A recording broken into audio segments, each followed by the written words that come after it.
Welcome to Growing Older, Living Younger, the podcast that will help you discover your personal roadmap to staying healthy, happy, and vibrant as you age. With your host, international speaker, author, and dance and doc extraordinaire, Dr. Gillian Lockitch. Welcome to the Podapalooza 2025 edition of Growing Older, Living Younger, the longevity podcast that empowers you to take control of how you age so that you can age youthfully and live younger longer. I'm your host, Dr. Gillian Lockitch. With me today to talk about how women over 40 can access their inner guidance and confidently navigate their life path is Debra C. Burton. Deborah holds an MBA and a master's in applied spiritual psychology with a focus on family counseling. With over 3 decades of international experience, she's helped thousands as an intuitive, evidential medium, transpersonal facilitator, and energy frequency healer. She's also a jazz and Latin-inspired singer-songwriter, and I'm a passionate lover of Latin music because of my ballroom dancing. She's also a published author, currently co-authoring Miracles Are Normal. So, Deborah, welcome to the show. I'm very grateful to be here. Thank you. So you have such a unique blend of experience across healing, intuition, and music. So can you share what led you into the field of intuitive and spiritual guidance? What's your story, briefly? Okay, thank you for the question. When I was a little girl, I shared the bedroom with my 4 sisters. We didn't have a lot of money, and so I had to sleep in that room sometime or that room sometime. And one time, it was very late. Nobody was in the room, I thought. It was dark, and suddenly there was a cocktail party around me. And people were chattering and socializing. And a butler dressed in tails with gloves and a silver tea service came towards me. I thought he was going to pour me some tea. He walked right through me. Wow. And I was like really surprised. And I thought, oh, something is going on here. And then I realized that there is more to life than just the physical plane. And discovering that, I wanted to deepen it. However, I was becoming very much frightened because everywhere I would look, I would see something or someone. If I went to the refrigerator, I saw something or someone. If I went to the forest, I saw something or someone. If I went to the basement, I saw something or someone. And it got to be very spooky. And I asked Spirit to please close the door because it was too terrifying for me. Later in life, I realized that I really regretted that because I didn't have the access to the spirit kingdom that I had had before. And I worked for 7 years very, very hard to get the door reopened. And I promised I would never close it again. And that has been the situation in being a medium and working with spirit guides and angels and being able to work with those who are on the other side of the veil, for folks who are on this side of the veil, but in a coma or totally fine, but maybe not in communication with someone, to be able to talk with them, to be like a handy, like a walkie-talkie, so that the two can communicate through me. And because then it's talking soul to soul, to talk with animals, to talk with trees, to talk with plants. And this has been a wonderful journey, and I'm very grateful for it.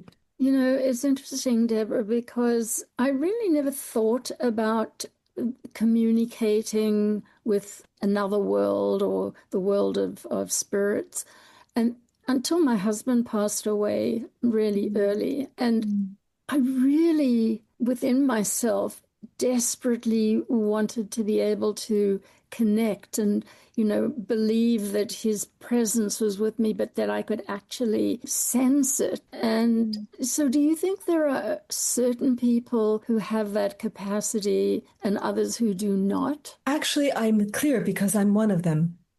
However, I'll say that one can develop that. Really? So, Oh, yes, one can develop it. And for me, being self-connected, because that's part of what I also offer, I facilitate the conscious connection to the authentic self. And by doing that, one is tapped directly into the soul, into the spirit. And we're all connected as a self. We're all connected as a consciousness. So having the direct connection through me, then it's like, if you know the address, you can call them up. If they're home, they'll answer the phone and talk with you. Maybe if you'd like, afterwards, when there's time, I can see if your husband is home to establish a communication. Yeah, I would actually like to you. set up a separate time with you when I can devote myself entirely to this, and we'll sort of explore that possibly on a future full podcast or in between. So I'm really fascinated by this, and one of the things that I sort of trained as a scientist and really in medical science, and was really interested in the physiology and the metabolism that I thought changed us from an inanimate body to a living person. And it's really only in the last few years, I guess, that I've started understanding the whole concept of quantum energies and quantum healing, and how through some of those mechanisms we can in fact connect to a greater part of life. Can you talk about, one of the things you talk about is, how to align within? How do we do that? And how does that inner alignment spark outer transformations? So we're all frequency. So if you think of a little baby, just the body, when it's coming out of the mother, then it goes, and that air goes in. And suddenly, where there was no movement, there's life. What happened? So if you think of a car moves you from point A to point B. That's like our body. Our body moves the spirit, the soul, from point A to point B, which we call our journey of life. Then maybe the car needs to be repaired. You put it in the garage, or you might have to take it to a doctor or something like that. After a while, the car doesn't work anymore for what the soul wants to accomplish. And then you get a new car, just like you would in normal life. If that's your way of doing things, of getting around, then you might get a new car or some other means of transport, if that's what you would choose. And then you give back the breath. And then there's no more movement in the body. The question is, where did that air go? It must be somewhere. And when the wind blows, you can think of all the ancestors whose air has been put into that common space. And if you have a bit of a sensitivity, you might be able to tap into that particular frequency. So we are all frequency. We are light and energy and frequency. And if you tap into the right frequency, then you get that transmission. Does that make sense to you?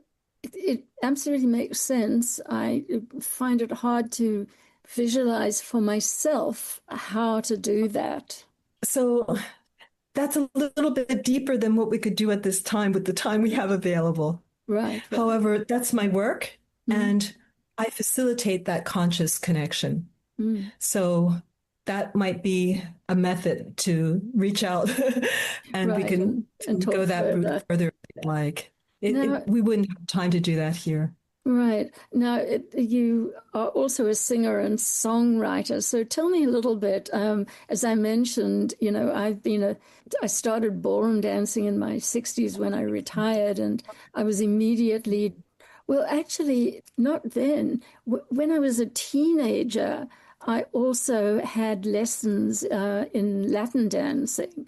So, I learned, cha-cha, rumba, samba. And So I've always been, for some reason, drawn to that kind of music and movement, although I guess my ancestral history is sort of more Middle Eastern, kind of Eastern European origin. But so how would you say your music has supported your own intuitive path? And how do you go about writing and singing? Oh, that's so nice. It's so nice to have the question, and I'm grateful. There are two things that come to mind. One is a tree gave me a song about its life, and I wrote that down, and I published that on my album. And it's so deeply moving, I couldn't have made that up myself. It could have only come from the tree.